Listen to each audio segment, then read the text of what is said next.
नमस्ते दोस्तों। मेधावी स्टडी पॉइंट में आप सभी का एक बार फिर से स्वागत है। आज हम एनसीईआरटी क्लास 11 के विषय मानव पारिस्थितिकी एवं परिवार विज्ञान के अध्याय 2 के तीसरे और अंतिम भाग गणित पहचान पर प्रभाव स्वबोध का विकास हम कैसे करते हैं को बहुत ही विस्तार से समझेंगे। दोस्तों, क्या हम अपनी पहचान या आत्मत्व की भावना के साथ पैदा होते हैं? जी नहीं, स्वयं जन्मजात नहीं होता। यह एक निरंतर गतिशील प्रक्रिया है, जिसे हम समय के साथ अपने अनुभवों, अपने परिवार, विद्यालय, कार्यस्थल और समुदाय के साथ रिश्तों के जाल से सृजित क्रिएट करते हैं। आरंभिक वर्षों में स्वबोध कैसे विकसित होता है? नाम और सर्वनाम। शुरुआत में माता-पिता बच्चे को विशेष नाम से बुलाते हैं। धीरे धीरे बच्चा अपने शरीर के अंगों को पहचानने के लिए शारीरिक खेल खेलता है और मैं, मेरा, तुम, तुम्हारा जैसे सर्वनामों का अंतर समझने लगता है। पर्यावरण पर प्रभाव की समझ। बच्चा सीखता है कि उसके कार्यों का असर पर्यावरण पर पड़ता है, जैसे खिलौने को छूने पर उसका हिलना। Mirror test. 18 माह।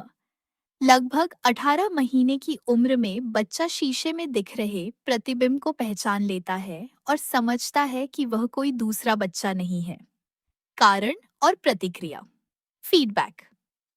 जब बच्चा 6 साल की उम्र में खाना खाने के बाद जगह साफ करता है और पिता कहते हैं, शाबाश, तुम बहुत अच्छे बच्चे हो, तो यह फीडबैक बच्चे के स्व का हिस्सा बन जाता है। अब आइए हमारी दूसरी स्लाइड पर, जहां हम समझ रहे हैं जैविक और शारीरिक परिवर्तन। किशोरावस्था के दौरान शरीर में कुछ सार्वभौमिक जैविक परिवर्तन होते हैं, जिनसे यौन परिपक्वता सेक्सुअल मैच्योरिटी आती है। यौन परिपक्वता की इस आयु को यौवनारंभ प्यूबर्टी कहा जाता है। लड़कियों में यौवनावस्था की अवधि आमतौर पर 11 से 13 वर्ष और लड़कों में 13 से 15 वर्ष के बीच होती है। लड़कियों और लड़कों में होने वाले मुख्य शारीरिक बदलाव। लड़कियों में स्तनों के आकार में वृद्धि, बगलों और जांघों में बालों का आना, तेजी से लंबाई बढ़ना और मासिक धर्म मेंस्ट्रुएशन का प्रारंभ होना। लड़कों में वृषण, टेस्टिस का विकास, बगलों, जांघों और चेहरे पर दाढ़ी मूंछ का आना, आवाज में भारीपन, परिवर्तन, वीर्य का पहली बार स्खलन और तेजी से लंबाई बढ़ना। ध्यान देने योग्य बात।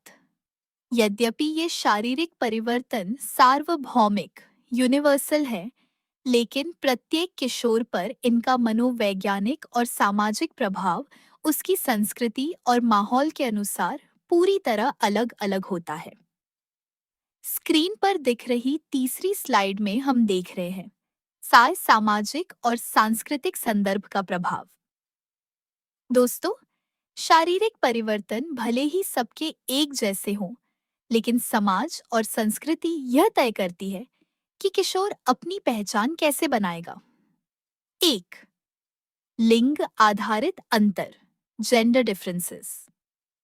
पारंपरिक समाज में यौवन आरंभ होते ही लड़कियों पर कई सामाजिक प्रतिबंध लगा दिए जाते हैं, जबकि लड़कों को स्वतंत्रता मिलती है। इससे एक ग्रामीण लड़की और एक शहरी लड़की के स्व के घटक एकदम अलग हो जाते हैं। 2. पश्चिमी संस्कृति बनाम भारतीय संस्कृति।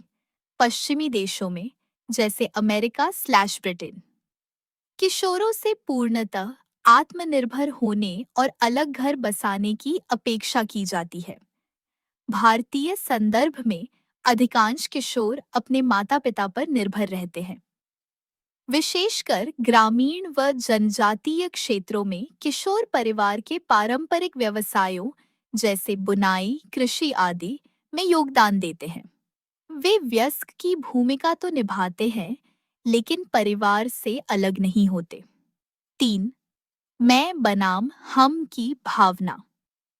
पश्चिमी संस्कृति में व्यक्ति स्वयं को स्वतंत्र मैं के रूप में देखता है, जबकि भारतीय संस्कृति में व्यक्ति खुद को परिवार के संदर्भ में, जैसे पुत्र कायेत पुत्री, भाई बहन के रूप में यानी हम के रूप में परिभाषित करता है। विवाह जैसे मामलों में भी भारतीय किशोर अपने माता पिता की राय को प्राथमिकता देते हैं। चौथी स्लाइड पर आते हैं।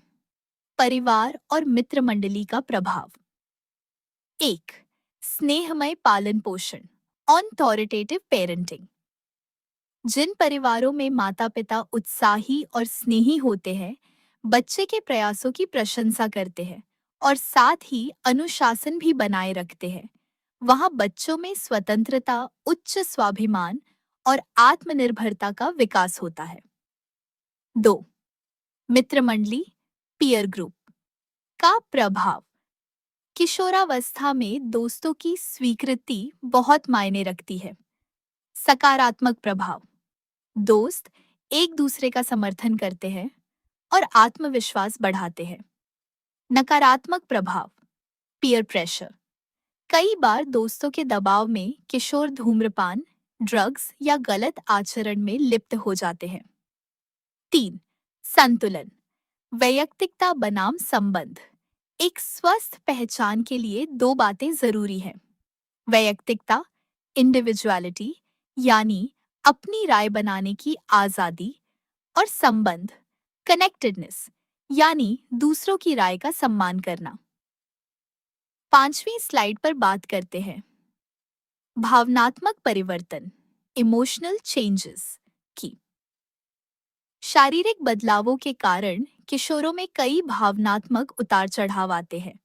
शरीर के प्रति असंतोष और चिंता, चेहरे पर मुहांसे, पिंपल्स निकलना या शरीर पर बाल न होना।